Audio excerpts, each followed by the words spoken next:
하나님께서 엘리야를 하늘로 들어 올려가신 그런 기사 내용이죠. 1절에 보니까 여호와께서 해오리 바람으로 엘리야를 하늘로 올리고자 하실 때에 그렇게 말씀하고 있지요. 엘리야는 구약 선지자들 중에서 모세나 사무엘이나 그런 선지자보다 특별한 역사를 했던 것 같아요.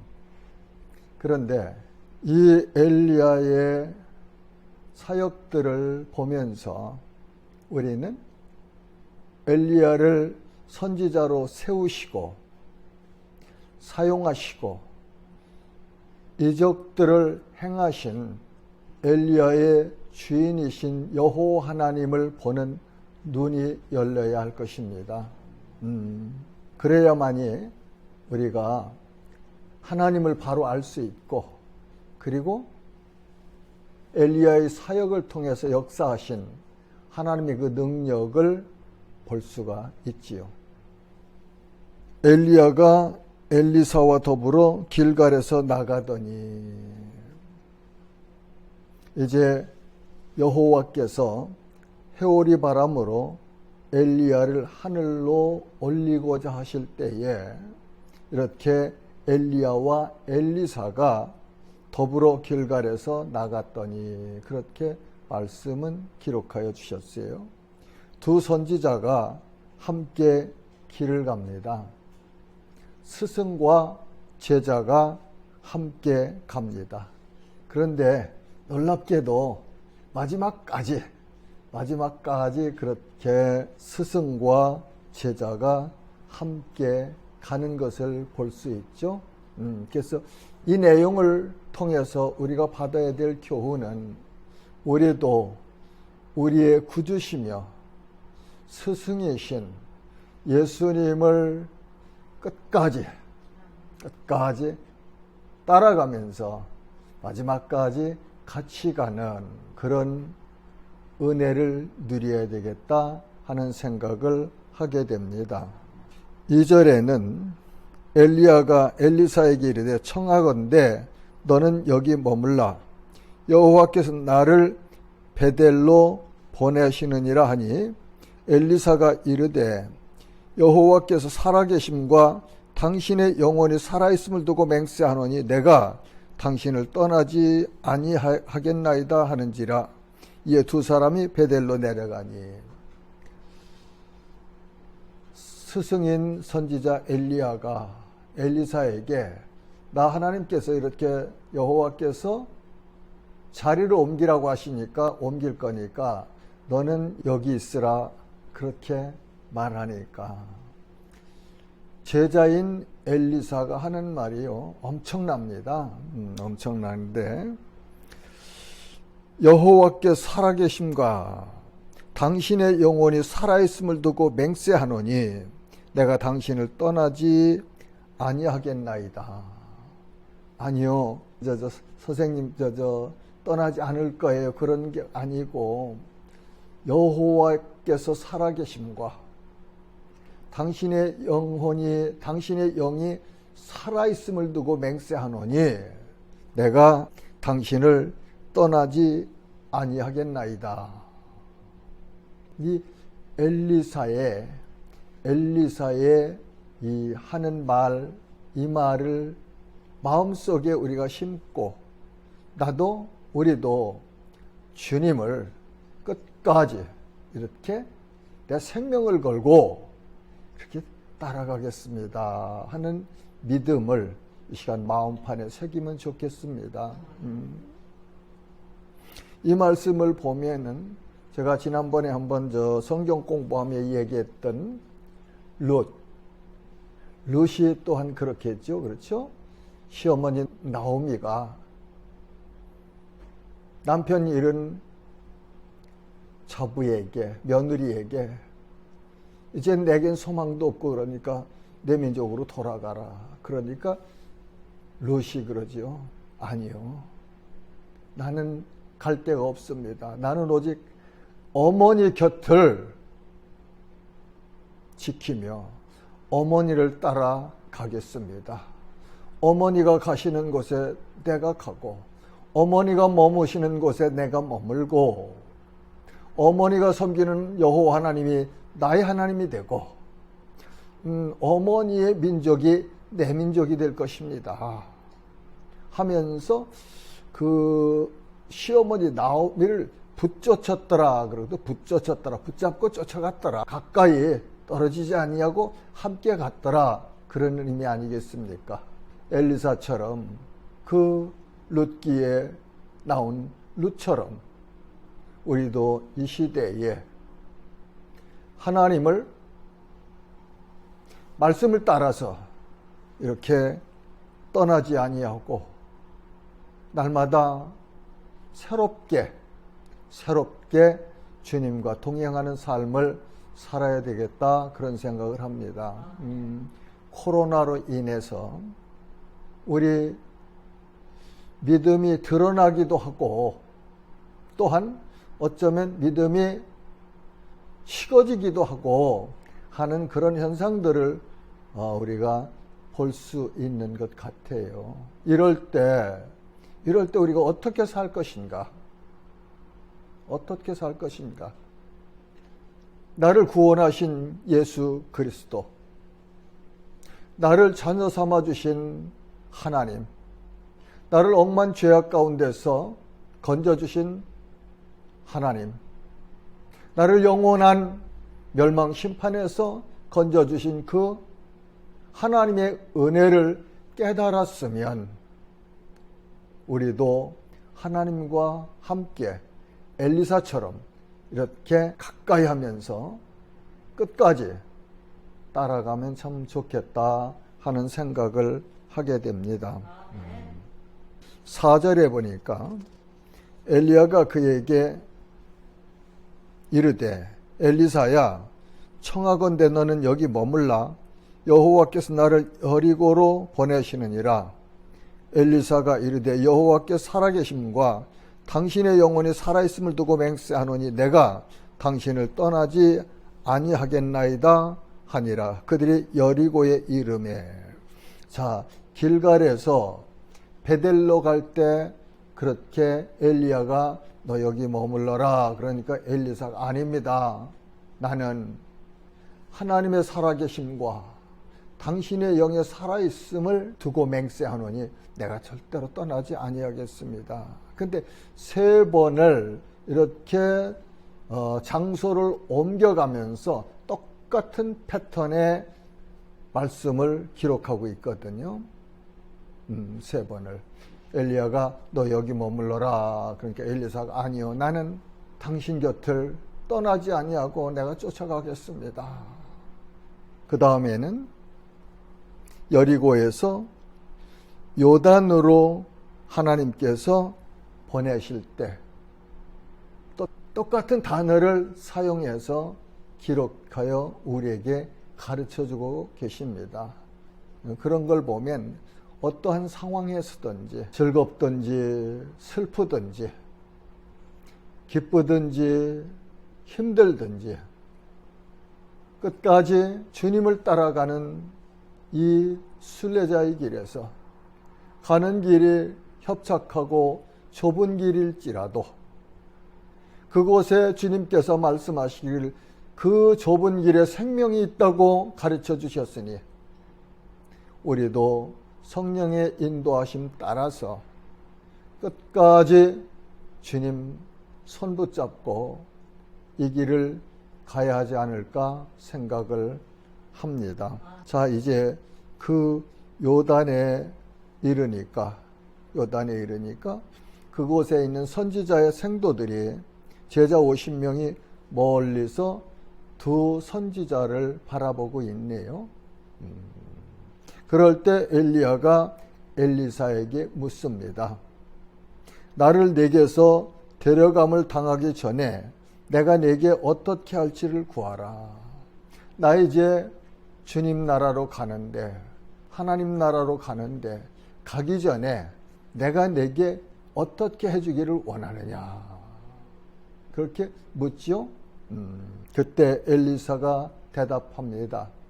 당신의 성령이 하시는 역사 갑절이나 내게 있게 하소서 하는지라. 선생님을 통해서 역사하시는 그 성령의 역사를, 성령의 능력을 갑절이나 내게 있게 해주세요. 사모함이죠. 사모함. 그렇죠? 자기 스승이 스승을 통하여 하나님께서 역사하시는 그 하나님의 능력, 하나님의 역사, 하나님의 성령의 능력을 사모하기에 선생님, 당신에게 주신 그 능력을 나는 갑절이나 받기를 원합니다. 사모하는 마음이 있어야 되죠. 그렇죠? 우리가 예배 드릴 때, 찬양할 때, 하나님의 말씀을 배울 때 사모하는 마음을 가지고 해야 됩니다. 사모함이 없으면 귀한 줄을 모르죠. 사모함이 없으면 귀한 줄 모릅니다. 그래, 오늘 어느 분과 성경 공부하면서 그런 이야기를 나눴습니다. 우리가 살아가면서 성공하는 인생을 살아가려면 누군가 바른 교훈을 가르쳐 줄 때에 그 바른 교훈이 옳다고 인정되면 가던 길을 돌아서서 결단해서 방향을 바꾸는 그런 결단이 매우 중요하다. 그런 이야기를 했습니다. 하나님의 부르심을 받으면 가던 길을 멈추고 그 말씀을 깊이 생각해 보며 그것이 진리요 생명의 길이라고 인정되면은 가던 것을 완전히 버려야 돼요. 내가 가지고 있던 내 생각들, 내 의지, 내 계획, 이런 것들을 다 버려야만 돌아설 수 있는 거 아니겠어요?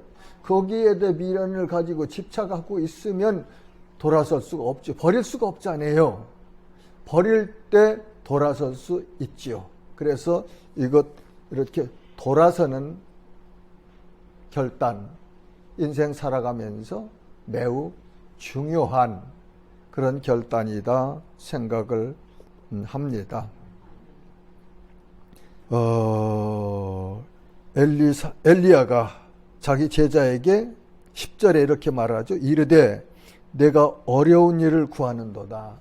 너 참 어려운 일을 구한다. 그런데 가능성도 있다는 것을 그 밑에 가르쳐주지. 그러나 나를 내게서 데려가시는 것을 내가 보면 그 일이 내게 이루어지려니와 그렇지 아니하면 이루어지지 아니하리라 하고, 이 말씀은 끝까지 내가 내 곁에 있으면서 마지막까지 하나님께서 나를 들어 올리실 때까지 눈길을 돌리지 아니하고 보면 그 일이 이루어질 것이다.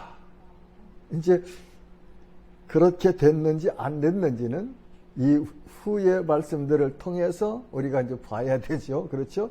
엘리사의 삶과 그의 사역을 통해서 보면은 자기 스승 엘리야에게 구했던 것을 받았는지 못 받았는지 이제 알 수 있을 거예요. 그런데 이제 결론적으로 보면 11절에 보니까 두 사람이 길을 가며 말하더니 불수레와 불말들이 두 사람을 갈라놓고 엘리야가 회오리 바람으로 하늘로 올라가더라. 아멘. 결론이네요. 두 사람이 그렇게 말하면서 이렇게 가는데 불수레와 불말들이 두 사람을 갈라놓고, 그렇죠? 갈라놓고 엘리야가 회오리 바람으로 하늘로 올라가더라. 이 구약 성경에 보면은 다 죽었는데 죽지 않은 사람 딱 두 사람이 있어요. 그렇죠? 에녹과 엘리야. 그런데 에녹은 하나님께 300년 동안 하나님과 동행하다 하나님께서 데려가셨더라. 그렇게 기록되어 있어요. 근데 엘리야는 회오리 바람으로 하늘로 올라가더라. 참 특별한 그런 은혜를 받은 사람이 엘리야 선지자 같아요. 자, 그러면 엘리사는 이렇게 이제 하늘로 올라갔습니다. 그 다음에 또 우리가 이 하늘로 올림받은 사건을 어디서 찾아야 되느냐면 예수 그리스도의 승천에서 찾아야 돼요. 그래야 이 엘리야의 승천과 나의 승천은 어떤 관계가 있을까? 엘리야만 승천한 것이 아니고 이 땅에 산 성도들도 언젠가 하늘로 들려 올라갈 텐데, 이 들려 올라가는 중간에 나도 그렇게 엘리야처럼 하늘로 들려 올라갈 수 있는 자격을 부여해 주시는 분이 계시죠. 그분이 안 계시다면 우리는 엘리야처럼 이렇게 올라갈 수 있는 사람이 없어요. 그런데 그분이 곧 예수님이시죠. 예수님은 자원하여 죽으셨어요. 요한복음 10장 17절과 18절에 보면 내가 내 목숨을 버리는 것은 그것을 내가 다시 얻기 위함이니 이로 말미암아 아버지께서 나를 사랑하시느니라. 이를 내게서 빼앗는 자가 있는 것이 아니라 내가 스스로 버리노라. 나는 버릴 권세도 있고 다시 얻을 권세도 있으니 이 계명은 내 아버지께로서 받았노라 하시니라. 예수님이 말씀하시죠. 나는 선한 목자다. 선한 목자는 양들을 위해 자기 목숨을 버리거니와. 그런데 예수님께서 십자가에 죽으신 그 사건은 누구 다른 힘에 의해서 죽으신 것이 아니고 스스로 자원하여 이 땅에 오신 목적을 이루시기 위해서 스스로 선택하신 죽음이다. 그런 말씀이죠. 네, 예수님께서 그렇게 말씀하시니까 예수님은 하나님의 능력이 죽은 자 가운데서 다시 살리셨다고 성경은 가르쳐 주십니다. 사도행전 3장 14절과 15절은 베드로가 설교할 때에 이렇게 말합니다. 너희가 거룩하고 의로운 일을 거부하고 도리어 살인한 사람을 놓아주기를 구하여 생명의 주를 죽였도다. 그러나 하나님이 죽은 자 가운데서 그를 살리셨으니 우리가 이 일의 증인이라. 죄가 없으신 의로우신 분을 너희가 죽였어. 그런데 하나님의 능력이 그를 죽은 자 가운데서 살리셨다. 네, 그렇게 말합니다. 사도행전 13장 28절과 30절에도 보면 바울이 피시디아 안디옥에서 전도할 때에 다음과 같이 말합니다. 죽일 죄를 하나도 찾지 못하였으나 빌라도에게 죽여달라 하였으니 성경이 그를 가리켜 기록한 말씀을 다 응하게 한 것이라. 후에 나무에서 내려다가 무덤에 두었으나 하나님이 죽은 자 가운데서 그를 살리신지라. 아멘. 하나님이 엘리야를 하늘로 들어 올려 가셨고 하나님이 장사한 지 3일 만에 예수 그리스도를 다시 살리셨고 그 하나님이 지금도 우리와 함께 하시며 우리를 그분의 능력 안에서 지켜주셔서 오늘도 우리는 평강을 누리며 소망을 가지고 살아갈 수 있는 것이죠. 자, 예수님의 승천은 사도행전 1장 9절에서 11절에 기록되어 있습니다. 이 말씀을 마치시고는 사도행전 1장 8절의 말씀이에요. 그렇죠? 사도행전 1장 8절의 말씀. 오직 성령이 너희에게 임하시면 너희가 권능을 받고 예루살렘과 온 유대와 사마리아와 땅끝까지 이르러 내 증인이 되리라. 이 말씀을 마치시고 그들이 보는데 올려져 가시니 구름이 그를 가리어 보이지 않게 하더라. 올라가실 때에 제자들이 자세히 하늘을 쳐다보고 있는데 흰옷 입은 두 사람이 그들 곁에 서서 이르되 갈릴리 사람들아 어찌하여 서서 하늘을 쳐다보느냐. 너희 가운데서 하늘로 올려지신 이 예수는 하늘로 가심을 본 그대로 오시리라 하였느니라.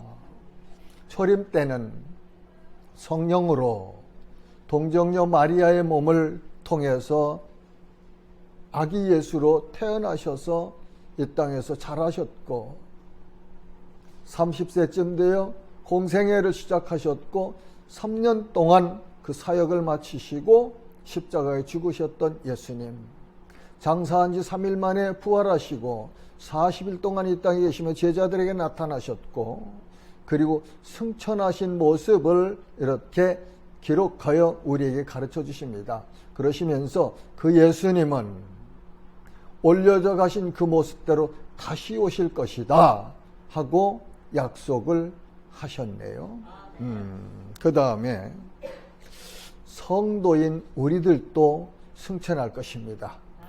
엘리야가 하늘로 올라간 것처럼 예수님이 부활하셔서 하늘로 올라가신 것처럼 예수 그리스도를 주님으로 믿어 하나님의 자녀가 된 성도들도 하늘로 올라갈 것입니다. 고린도전서 6장 14절은 하나님이 주를 다시 살리셨고 또한 그의 능력으로 우리를 다시 살리시리라. 그리고 고린도전서 15장 51절에서 52절에는 보라, 내가 너희에게 비밀을 말하노니 우리가 다 잠잘 것이 아니요 마지막 나팔에 순식간에 호련히 다 변화되리니 나팔 소리가 나매 죽은 자들이 썩지 아니할 것으로 다시 살아나고 우리도 변화되리라. 성경은 이 땅에 살다가 주님 품으로 불려간 성도들, 그 남은 육신은 이 땅에 있는데 그리스도 안에서 잠자는 자다, 그렇게 가르쳐 주십니다. 예수 그리스도 안에서 잠잔다. 그런데 예수님께서 다시 오실 때 그 잠자는 자들이 썩지 아니할 영화로운 것으로 다시 살아나리라. 그렇게 가르쳐 주시죠. 이것이 성도들의 부활이에요. 부활. 영화로운 부활. 영원한 생명을 누릴 수 있는 부활. 우리가 부활 소망을 가지고 있는 것이에요. 그래서 예수 부활, 내 부활. 그렇죠? 예수 부활, 내 부활. 예수님이 부활하신 것처럼 우리도, 나도 부활할 것이다. 그것이 부활 소망입니다. 부활 신앙이죠.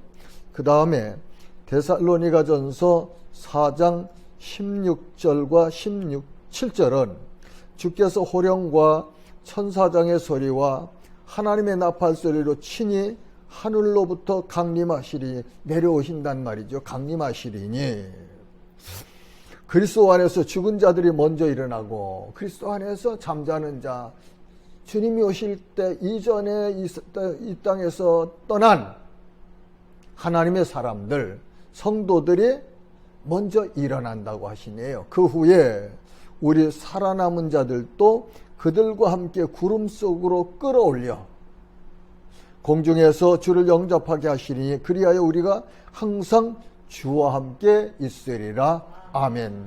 이 소망 붙들고 삽시다.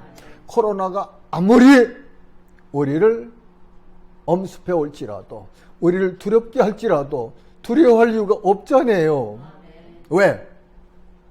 부활의 소망이 있고 영생의 소망이 있고 그런 자들이 성도들입니다. 그래서 성도들이 담대할 수 있는 것이죠. 네. 엘리야가 하늘로 올려졌고 부활하신 예수님이 하늘로 올라가셨고 우리 성도들도 하늘로 올라갈 것이라고 그렇게 성경은 말씀하십니다. 그것이 우리에게 주시는 소망의 메시지입니다. 소망의 메시지. 영원히 죽지 않는 영광스러운 하나님의 그 나라에서 영원토록 하나님을 찬양하며 살 수 있다는 이 소망을 붙들고 살면 잠시 지나가는 이 땅 순례자의 나그네 길에서 외로울 때도 기뻐할 수 있고, 낙심될 때도 새로운 힘을 얻을 수 있고, 영원한 것을 바라보면서 영광스러운 그 나라를 보면서 그 소망으로 인해서 우리가 승리할 수 있을 것입니다. 사랑하는 성도 여러분, 하나님께서 은혜를 베풀어 주신 성도들은 예수님께서 심판의 주님으로 다시 오시는 날에 엘리야처럼 하늘로 들려 올려져서 영광스러운 예수님의 혼인잔치에 참여하고 영원토록 주님과 함께 살 것을 알아야 되죠. 그렇죠? 알아야 돼요. 알아야 돼요. 그리고 믿어야 됩니다. 믿어야 돼요. 믿을 때 내 것이 되는 것이죠. 그 다음에 믿고 믿음의 눈으로 보고 확신을 가지고 이 땅 순례자의 길을 에녹처럼 엘리야처럼 주님과 함께 동행하며 승리하시는 성도들 되시기를 주님의 이름으로